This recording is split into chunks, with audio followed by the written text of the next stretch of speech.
Bonjour à toutes et à tous et bienvenue dans ce 4e épisode du Ciné Club hors champ. Aujourd'hui, j'ai la chance de rencontrer Giovanni Princigali pour parler de son œuvre, de sa carrière, mais également de 2 films qu'il va projeter samedi prochain, le 23 mai au Centrafrica, Les filles et les garçons de mon âge, ainsi que la chanson d'Aïda. Je vous rappelle, le concept du Ciné Club hors champ, c'est très simple. On regarde des projections et à la suite de cela, on a la chance de discuter avec le réalisateur. Vous me suivez ? Bonjour Giovanni. Ça va bien? Oui, ça va et vous? Enchantée. Il y a très bonne place pour l'entrevue. Ah oui, merci. Enfin, c'est chez toi, mais bon, prenons place quand même. Ça va bien? Très bien, et toi?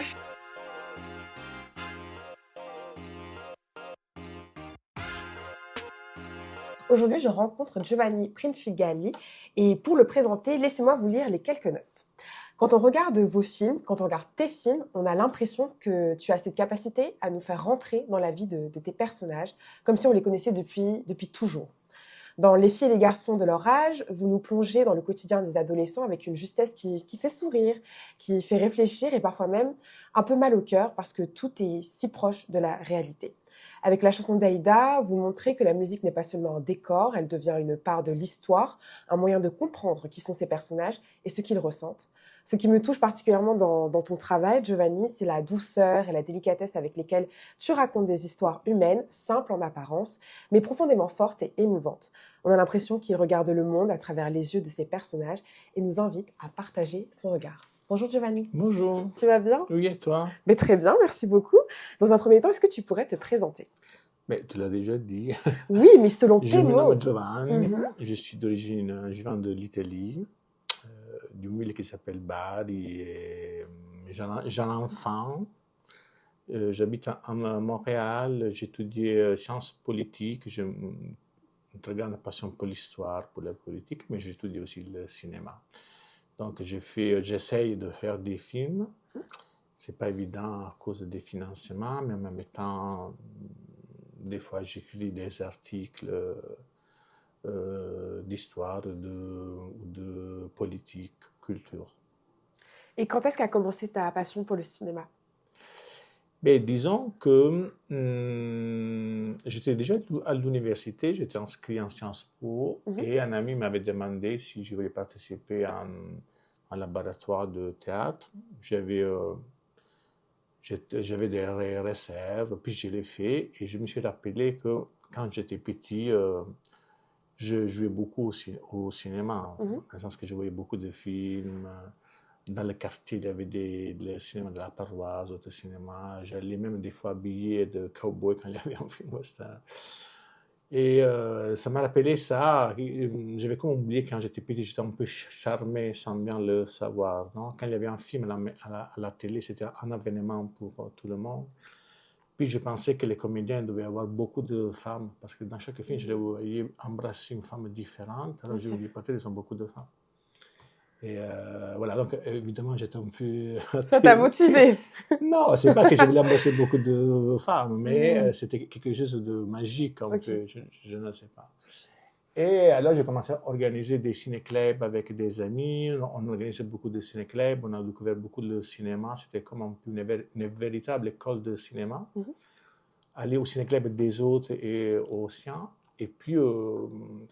donc, ça m'a un peu bouleversé parce que j'étais incertain qu'est-ce que faire de ma vie, histoire ou cinéma. Puis j'ai décidé d'étudier le cinéma et voilà. Est-ce que finalement, faire du cinéma, c'est pas aussi raconter des histoires? Finalement, j'ai l'impression qu'il n'y a pas de véritable tiraillement. Comment?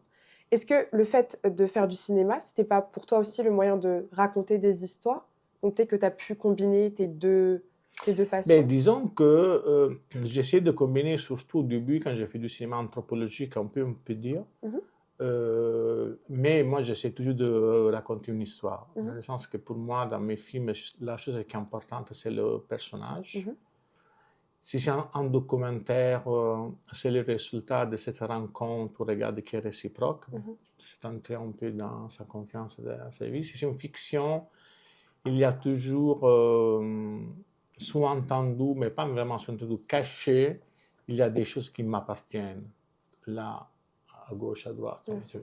Même si les personnages sont autonomes, ils ne sont pas moi, mais il y a toujours quelque chose, comme l'histoire de Les filles et les garçons de mon âge. c'est inspiré à mon adolescence. Il y a beaucoup de choses qui sont inspirées à moi, à ma mère, à la première fois que j'ai reçu une fille. Donc, il y a beaucoup de moi-même aussi, mais qu'on essaie de faire revivre à travers des autres qui ont leur expérience et leur sensibilité. Tu parlais plutôt de cinéma anthropologique. Donc, si je comprends bien, c'est un cinéma qui est tourné autour de l'humain. Oui, dans le sens que quand j'ai fait histoire, puis j'avais découvert un peu l'anthropologie, j'ai commencé à m'occuper de peuples roms, j'ai longtemps qu'on les appelle.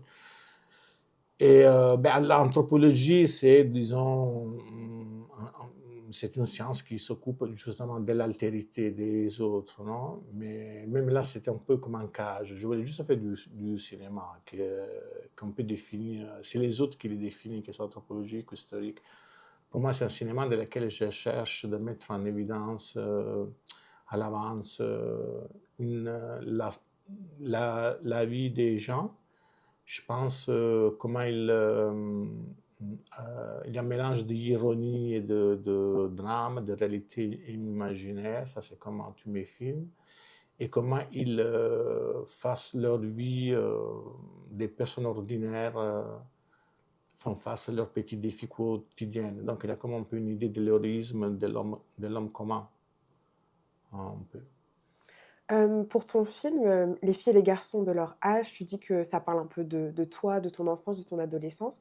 Pourquoi avoir intégré une partie de ta véritable histoire dans ce film? Qu'est-ce que ça dit de toi? Disons que je me rends compte que quand j'écris, souvent j'ai besoin de partir de quelque chose que je connais, sinon je ne peux pas vraiment...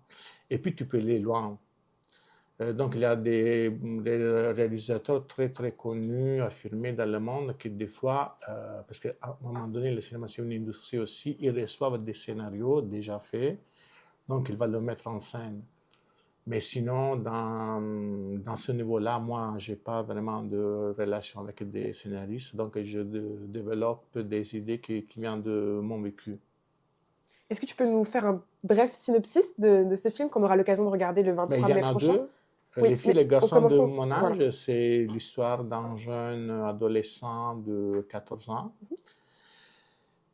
Très timide, il est moitié québécois et moitié européen, non, moitié cubain, moitié européen, il est métis, j'avais en tête à cette chose. Quand tu dis européen, c'est de quel pays de l'Europe? Dans sa vraie vie, il est québécois, mais dans les films, il est italien. Ok. Je pense que j'amène cette question un peu de... J'avais besoin... c'est comme si je l'ai choisi. Il n'était pas un comédien, c'est le fils d'une amie à moi. Et je l'ai choisi parce qu'il était métis et parce qu'il était timide. Et pour moi, c'était important parce que la timidité, je pensais que ça marchait bien sur le personnage. Puis moi aussi, j'étais des fois très timide. Et puis cette idée un peu de la peau, ça vient, je pense, de la découverte de ma part à Paris, de l'altérité, du fait qu'il y avait plein d'étudiants à l'université qui étaient d'origine maghrébine ou africaine. Et donc, c'était quelque chose qui entrait un peu en moi, qui ne m'a jamais laissé un peu. C'était une expérience très belle. Du point de vue des amitiés, de l'amour. Et là, c'est quelque chose que, je ne sais pas, je voulais qu'il était comme ça. Et puis aussi parce que moi, j'habite, j'imagine comme toi, dans une Montréal qui est très différente de celle qui vivent les Québécois standards. Notre Montréal, c'est très diversifié. Je veux dire, on a des amis de notre pays, de tout part comme ça. Donc, alors, j'ai pris une histoire qui c'était de mon adolescence et je l'ai mis ici aujourd'hui. On a tourné ici. Et alors, c'est l'histoire de ce garçon qui doit quitter avec sa mère le Canada pour toujours, pour se déplacer en Californie, parce qu'on comprend que sa mère est un peu déprimée, veut changer. Lui a perdu son père biologique, et qu'il va arriver dans le film. Et donc, il a aussi le problème de se sentir seul, sans une protection. Et lui vit cet éveil comme un stress, parce qu'il ne veut pas quitter son petit milieu où il est grandi. Et en plus, il y a une fête et ça se donne une chance pour se déclarer à la fille qu'il lui aime. Non?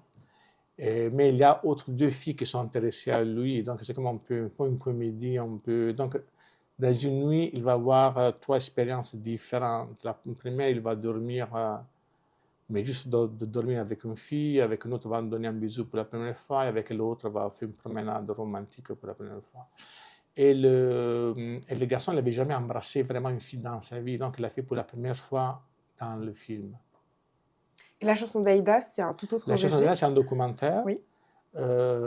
Parce que mon premier film, je l'ai fait dans un camp de Rome, à la banlieue de Bari, un camp de baraques, parce que je voulais aller au-delà du préjugé, parce que les gens en Italie, quand ils pensent au Rome, ils pensent toujours à la personne qui va mendier dans la rue, qui va voler. Donc je voulais aller au-delà de ça, et j'avais raconté à l'époque l'histoire d'une communauté, d'une famille qui habitait dans ce camp. Et j'ai décidé 20 ans après de faire un film juste sur une personne qui s'appelle Aïda, qui à l'époque, il y a 20 ans, elle était une adolescente. On avait une belle amitié, on avait une belle complicité, même si moi j'étais beaucoup plus âgé, mais il y avait comme si moi je reconnaissais en elle une valeur qu'elle risquait de perdre parce que l'adolescence dans ces communautés-là, c'est courte et le passage à l'âge adulte, c'est drastique et ça peut être même très dur. Les mariages forcés ou la vie, les soucis financiers, hein, c'est des gens très pauvres. Donc dans les deux films, il y a un peu le passage aussi de l'enfance à l'adolescence ou de l'adolescence à l'âge adulte. Et donc elle était cette fille quand même qui avait le goût de rire, de s'amuser, de rêver à DiCaprio, des choses comme ça. Et on la voit aujourd'hui, 20 ans après, avec tous ces problèmes. Elle veut divorcer, elle n'est pas bien avec son mari, donc on va un peu dans la réalité d'aujourd'hui. Et c'est intéressant parce que j'ai utilisé des images que je n'avais jamais montées il y a 20 ans, donc on voit un peu le présent de cette personne, mais aussi des images de quand elle était petite, comme si c'était des flashbacks. Ou, voilà. Il y a un sujet qui est devenu très récurrent dans nos épisodes, c'est celui du financement. À chaque fois, les réalisateurs que l'on rencontre parlent de la difficulté de trouver des sponsors ou de l'argent pour leurs films. Est-ce que toi, tu as trouvé un moyen de parer à ça? Est-ce qu'il y a des solutions? Est-ce que ça existe des films sans budget aussi? Oui, mais ça existe, mais les films coûtent, même si tu voulais faire avec très peu de budget, tout le monde justement va être payé, puis tu as les syndicats, il faut négocier avec les syndicats. C'est quoi les principales dépenses quand on fait un film? Mais surtout la post-prod, La ça post-prod, coûte très cher. Le montage, le mixon, ça, surtout si tu veux le faire bien, ça coûte très cher. Mais aussi le tournage. Est-ce que tu dirais qu'être réalisateur, aujourd'hui, c'est précaire?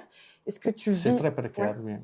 Est-ce que tu peux vivre de ça ou est-ce que tu dois C'est très travailler à dur. côté? Mais à côté, je fais des choses, j'essaie de faire des choses qui sont toujours liées un peu à mon travail, à ma passion. J'écris des articles, ou j'ai des contrats avec l'université, mais c'est vraiment très peu. Ce qui te permet de continuer la réalisation, j'imagine que c'est la passion finalement. C'est comme si c'est devenu comme un peu une question de principe, et aussi c'est parce que je me rends compte que j'ai des choses à dire. Il y a des choses je trouve qu'il y a des choses belles, bon, avec des limites, tout, donc ça vaut la peine, ça c'est dommage de les laisser dans un tiroir. Bien sûr. Et qu'est-ce que tu as envie de dire plus tard? Est-ce que tu as des idées pour tes prochains films, Ouais, documentaires? ouais, mais justement, je vais t'envoyer des scénarios. Oui, j'ai vu ça. Est-ce que tu veux peut-être en parler l'un d'entre eux? Ça m'intéresse en ce moment un peu le thème de l'enfance lié à la guerre. Aussi parce que j'ai pendant longtemps fait des recherches sur une tante que j'ai jamais connue, qui a fait la Deuxième Guerre mondiale. Elle a participé à la Deuxième Guerre mondiale. Après la Deuxième Guerre mondiale, elle s'occupait justement du problème de l'enfance après la guerre. Et donc, en ce moment, j'ai ce type de thématique. Quand tu parles de guerre, est-ce que tu as envie de parler aussi des conflits actuels? Oui, oui, c'est des conflits actuels. Bien sûr, en Palestine, Palestine, en Ukraine, ouais, Soudan, ça. Congo, Ouais, ça. Mali, etc. À quel point tu as envie de montrer l'atrocité de ces événements? Est-ce que c'est comme pour éveiller le public, le sensibiliser, ou est-ce que c'est pour rendre la guerre plus, comment dirais-je, plus poétique? Qu'est-ce que tu as La envie guerre ne de... peut pas être poétique, non, c'est juste pour... parce que j'ai besoin de prendre position en rapport à ce que se passe. C'est quelque chose qui nous questionne. C'est du cinéma engagé? Oui, pas engagé dans le sens plus strict du terme, oui, mais mais là, encore une fois, la chose importante sont les histoires des gens. Donc, il faut toujours partir par l'histoire des gens Et dans ce cas, le thème est bien sûr celui de comment un enfant, peut-être parce que j'ai un enfant, de comment un enfant trouve la force ou les repères pour faire face à quelque chose de terrible, non? Et puis, malgré ça, dans le nouveau projet de fiction en moi, il y a une place beaucoup pour l'espoir, pour l'ironie, pour la solution des problèmes. Tu es papa. Est-ce que ta fille, elle regarde tes films? Et si oui, qu'est-ce qu'elle en pense? Elle a participé 2 fois, mais elle est détachée un peu. Je pense qu'elle est contente qu'elle soit faire du cinéma. Des fois, elle me dit qu'en classe, elle dit des choses sur le cinéma parce qu'elle les a près de moi. Je vois qu'en ce moment, elle commence beaucoup à s'intéresser au montage, à la photo. Non, donc peut-être, je ne sais pas si ça vient de ça. Et voilà. Si toi, maintenant, tu redeviens un enfant, comment tu verrais ton travail actuel?